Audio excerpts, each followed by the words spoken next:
Boa noite a todos os nossos irmãos do projeto Espiritismo para Todos. É com muita alegria que nós temos mais essa oportunidade de encontro, de forma que eu gostaria de iniciar exatamente agradecendo por essa oportunidade. Sou muito grato aos dirigentes desse projeto pelo convite que me fazem de poder participar modestamente. Nesses momentos em que nós nos debruçamos no entorno da mensagem espírita, da mensagem dos evangelhos, na mensagem de Jesus. Quero iniciar exatamente então agradecendo por essa oportunidade. E nós vamos iniciar o nosso estudo falando exatamente dele.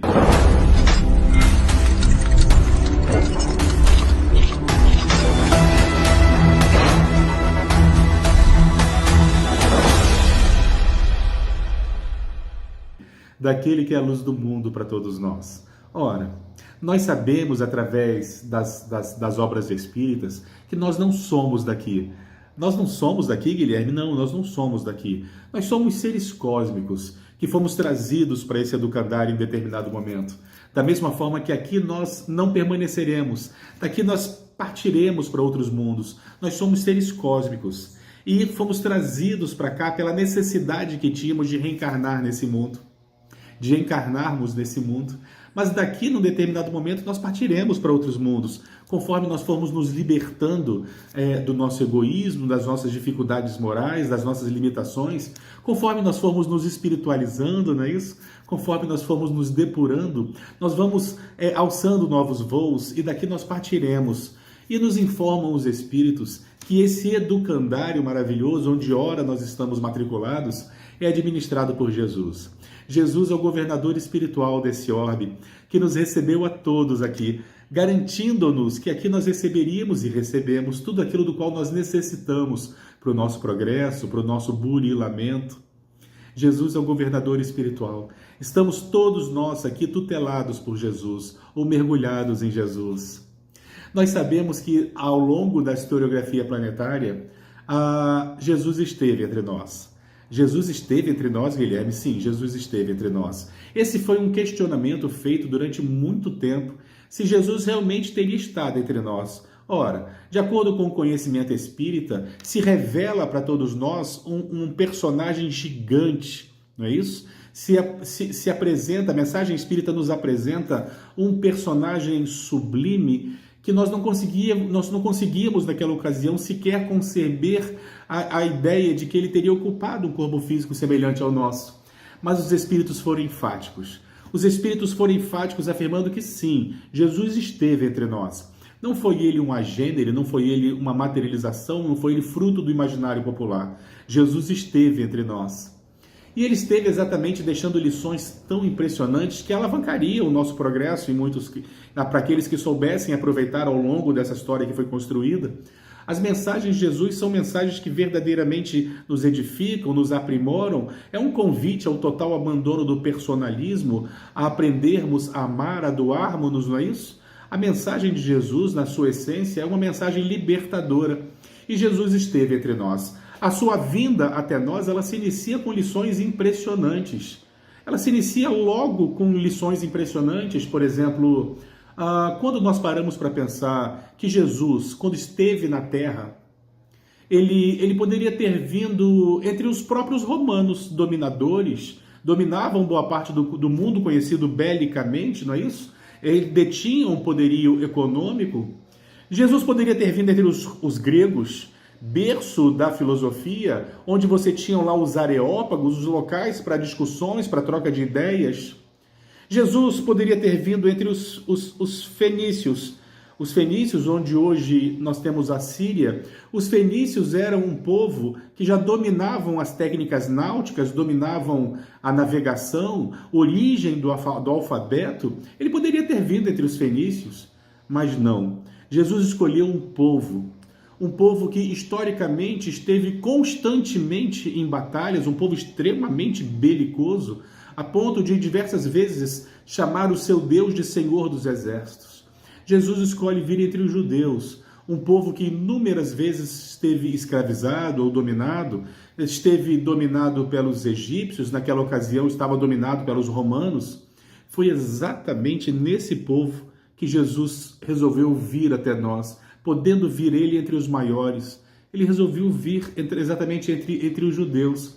Mas mesmo no seio do judaísmo, ele poderia ter vindo nas diversas seitas e tribos que existiam. Ele poderia ter vindo, por exemplo, entre os fariseus. Ora, a seita do farisaísmo foi uma seita que surgiu um pouco antes da chegada de Jesus. Os fariseus eram personagens que se autodeclaravam defensores das leis e das tradições mosaicas, não é isso? E eles se julgavam e eram pessoas respeitadas por isso, se vestiam de forma diferente, exigiam que os primeiros locais, os primeiros assentos no interior do templo fossem a eles destinados, eram verdadeiramente orgulhosos e respeitados. Jesus poderia ter vindo entre os saduceus. Os saduceus formavam uma elite sacerdotal daquele tempo, também eram muito respeitados. Jesus poderia ter vindo entre os zelotas, que era verdadeiramente um povo mais rebelde, que lutava por libertação. Jesus poderia ter vindo entre os essênios. Os essênios eram um povo que vivia, tinha uma vida extremamente rural, ligada à natureza, viviam em comunidade, repartiam tudo o que possuíam. Jesus poderia ter vindo entre os essênios, naturalmente, mas não. Jesus escolheu vir entre os galileus. Existia exatamente naquela região frases do tipo frases que diziam que nada de bom se esperava da Galileia, exatamente porque a Galileia era onde ficavam os mais pobres, era um povo muito misturado, existiam muitos estrangeiros, então era natural que não se esperasse nada de bom vindo da Galileia, e foi exatamente entre os galileus que Jesus veio. Mas nós não podemos esquecer ainda das lições da manjedoura, de forma que Jesus veio da menor forma possível. Ele veio entre os menores e da menor forma possível. E toda a sua história, nós só conhecemos ao menos 3 anos dessa história. Todo o restante é desconhecido. Nesses 3 anos, chamados 3 anos do seu messianato, ele espalhou as sementes maravilhosas do seu evangelho, falando-nos do perdão, falando da indulgência, falando da benevolência, falando da importância do amarmos-nos no sentido de desejarmos ao outro aquilo que nós gostaríamos para nós mesmos. Falava da caridade, do amor, do perdão, da fraternidade. Ele, durante 3 anos, ele exemplificou todas essas lições. Diferente de diversos outros profetas e filósofos que já passaram na face da terra, ao longo da nossa historiografia, Jesus, diferente dos outros, ele exemplificou todas as virtudes que ele ensinava. Ele exemplificou para nós todas as virtudes, sem exceção. De forma que esses 3 anos, Jesus espalhou sementes tão importantes que praticamente nós podemos afirmar que mudaram a configuração do mundo. E o final, o momento do seu retorno, o seu retorno ao seu trono espiritual, vamos dizer assim, ele não podia ser diferente disso tudo. Ele chega de uma forma pequena, humilde, e ele parte também de uma forma impressionantemente repleta de lições. O seu Calvário, que é objeto de estudo da noite de hoje. Nós sabemos que após aquela famosa, conhecida ceia, não é isso? Em que Jesus teria repartido o pão e teria dito coisas maravilhosas para os seus discípulos, se despedindo, anunciando aquilo que estava para acontecer. Após ter repartido o pão, Jesus faz um apelo aos seus discípulos, dizendo que os seus discípulos seriam reconhecidos por muito se amarem. E nós conhecemos a história. Nós conhecemos o que acontece, as ilusões de Judas Iscariotes, de forma que Jesus se coloca em oração com Pedro, Tiago e João, lá no Horto das Oliveiras, onde ele costumeiramente parava para orar quando estava indo em Jerusalém.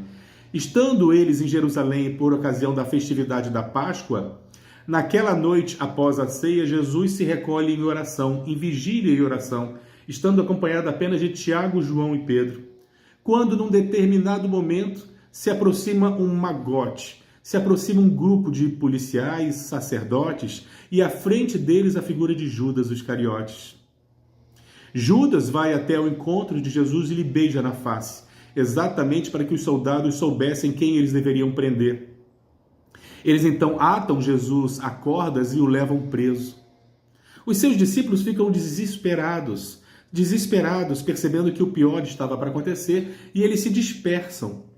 Pedro tenta acompanhar aqueles soldados que levavam Jesus atado a cordas, mas ali nós temos aquele grande momento em que Pedro nega Jesus por 3 vezes. As pessoas costumam ter nesse momento, costumam falar da fraqueza de Pedro. E sim, acaba sendo exemplo das fraquezas humanas, não é isso? Ele, que poderia ter testemunhado a favor de Jesus naquele momento, ele preferiu o medo e o silêncio, dada naturalmente a severidade com que os soldados e as pessoas se relacionavam naquele momento.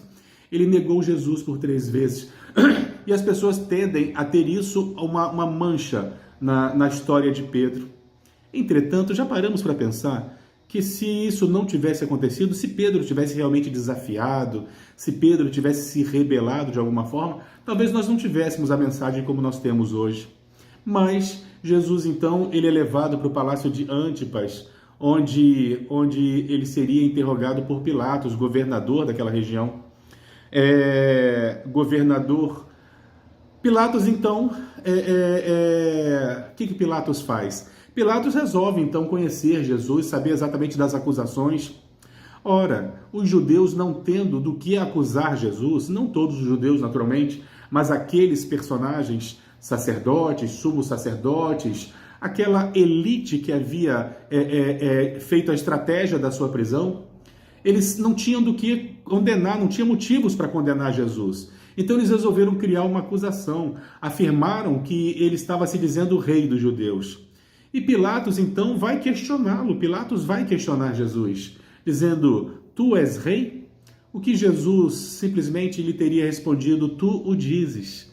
E começa ali um interrogatório que todos nós conhecemos, não é isso?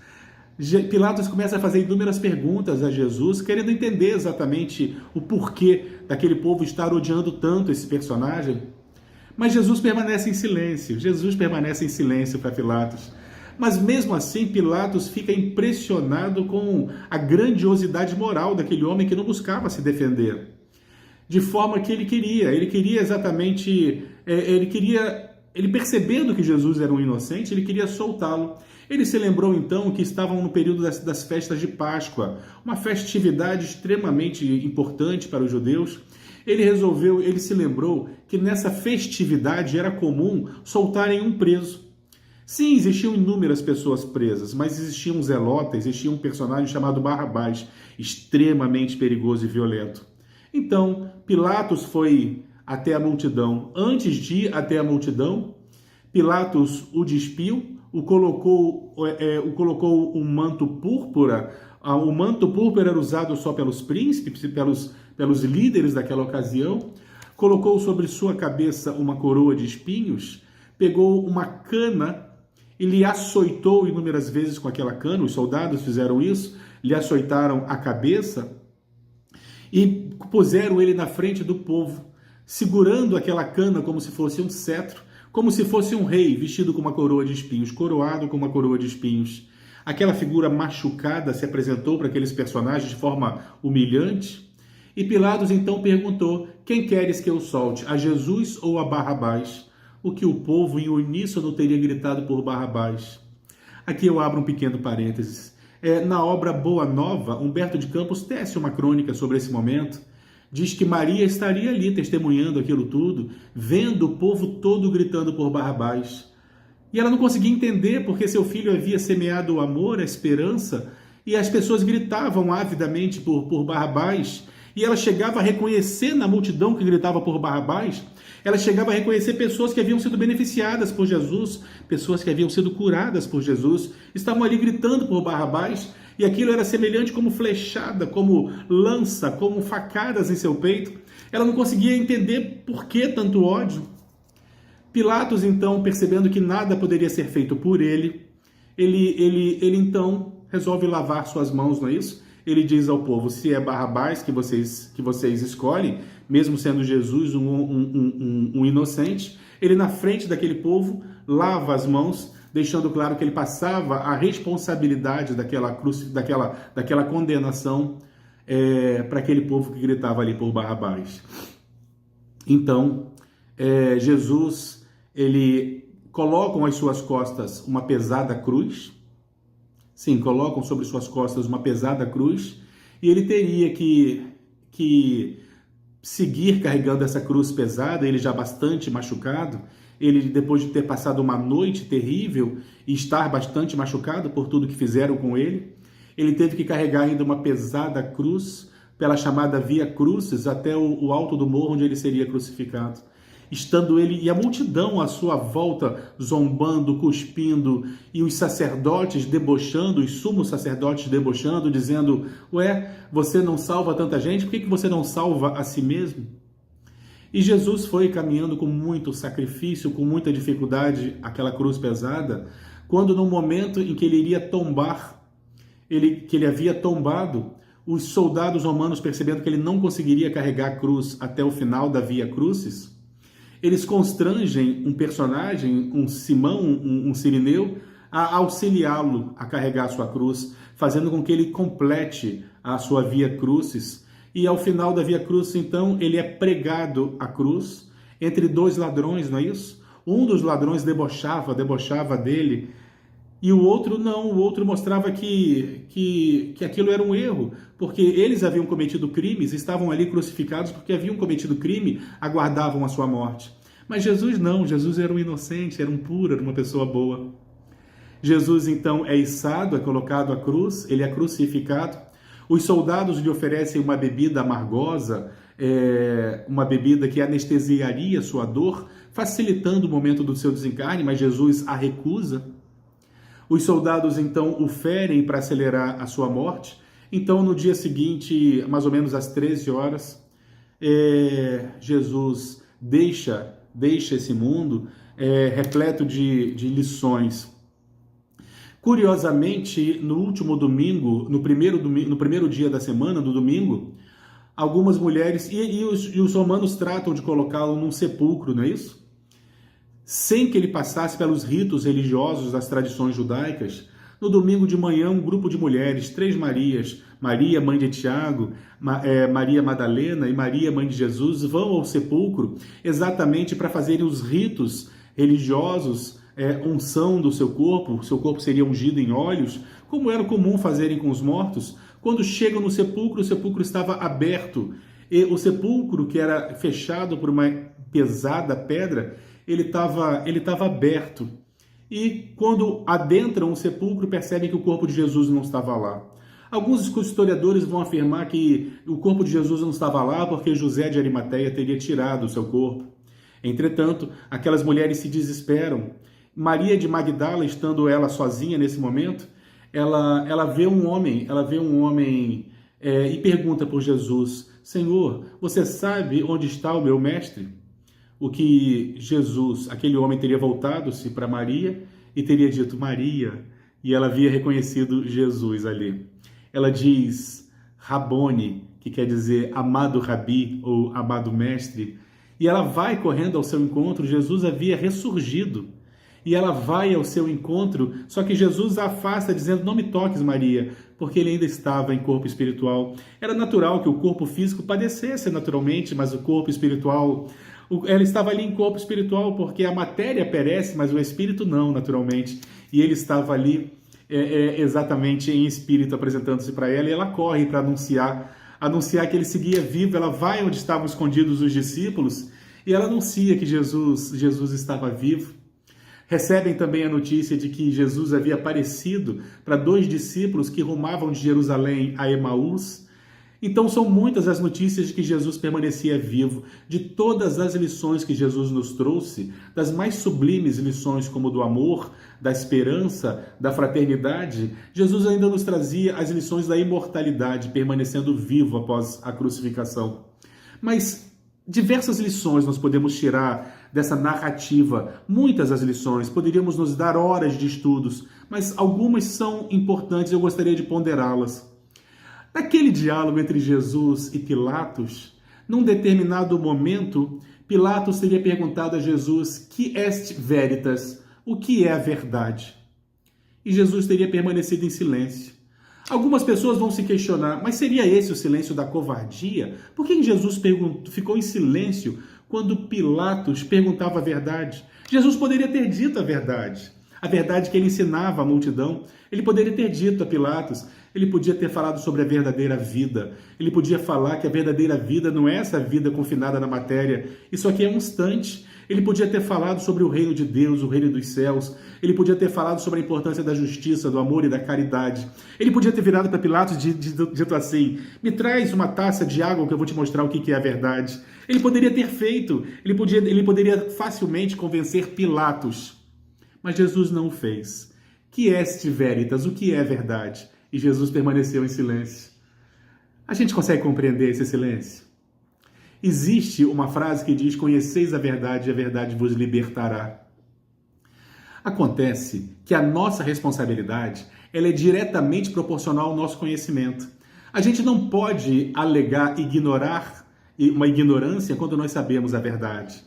O peso da nossa responsabilidade aumenta quando nós sabemos a verdade.